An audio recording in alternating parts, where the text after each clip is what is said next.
हमारे यहाँ देखिए, ये जो आपने सिलसिला बताया ना मोटिवेशनल स्पीकर्स का, मैं इसकी एक मिसाल आपको देता हूँ कि जो मोटिवेशनल स्पीकर्स होते हैं उनकी जो बातें होती हैं वो ब्रेन वक्ती तौर पे लॉजिकली एंड इमोशनली एक्सेप्ट कर रहा होता है, लेकिन वो बातें हमेशा के लिए दिमाग के अंदर स्टे नहीं करती।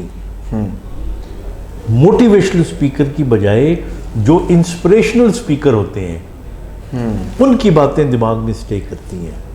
सो there should be a difference between a motivational speaker and inspirational speaker. अब दोनों में फ़र्क क्या है?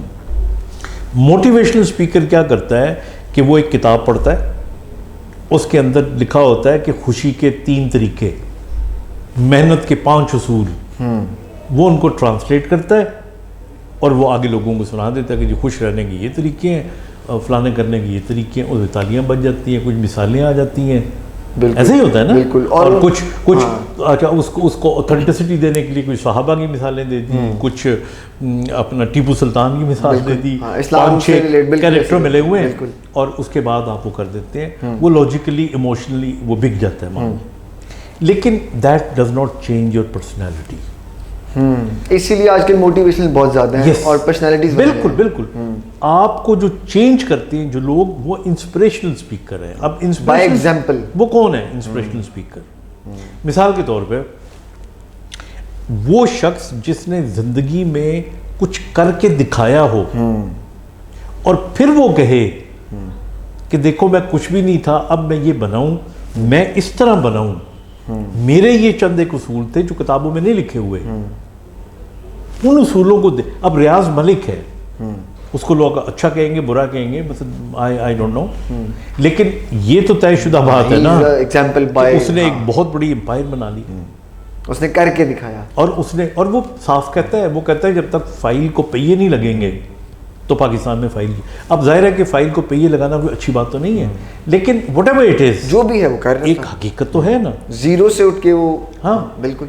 या अगर जुनैद जमशेद आके खड़ा होके कहता था कि देखो मैं गाने गाया करता था, मेरी फैंस हुआ करती थी और ये था और वो था, और उसके बाद वो दाढ़ी रख लेता है, तो इसका मतलब है कि उस रसूल की मोहब्बत में और उस इश्क में कितना लुत्फ और मज़ा होगा।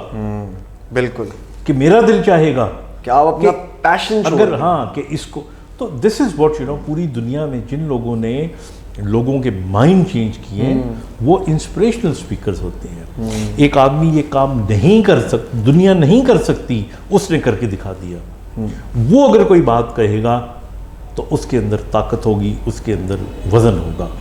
लेकिन अगर आप खड़े हो जाएं and you're a good speaker और आप आके उसूल बताने शुरू कर दें कि जी वक्त पे आने के ये उसूल है, टाइम मैनेजमेंट ऐसी करनी चाहिए, ये मैनेजरियल काम है, ये लाइफ को अच्छा लगेगा।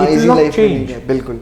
बहुत कम लोग होंगे जो इससे तब्दील होते होंगे, मेजॉरिटी में नहीं होते होंगे, क्योंकि उन लोगों को इन चीज़ों का पता, बहुत सारे लोगों को तो ये पता ही नहीं है। मैं हमेशा कहता हूँ चीज़ें वो होनी चाहिए जो दिमाग पे असर करने की बजाय दिल पे असर करे। बिल्कुल। क्योंकि ये जो बातें होती हैं ना, जब आपके दिमाग पे असर करती हैं, दिमाग पे असर करने के बाद असल में वो जो दिल पे असर करती है ना, वो रिबाउंड करके फिर ब्रेन में जाती है। दिमाग पे असर करने वाली बात दिमाग पे असर करती है, दिल में नहीं आती, लेकिन दिल वाली दिल में आके फिर दिमाग में भी जाती है। ये फ़र्क है।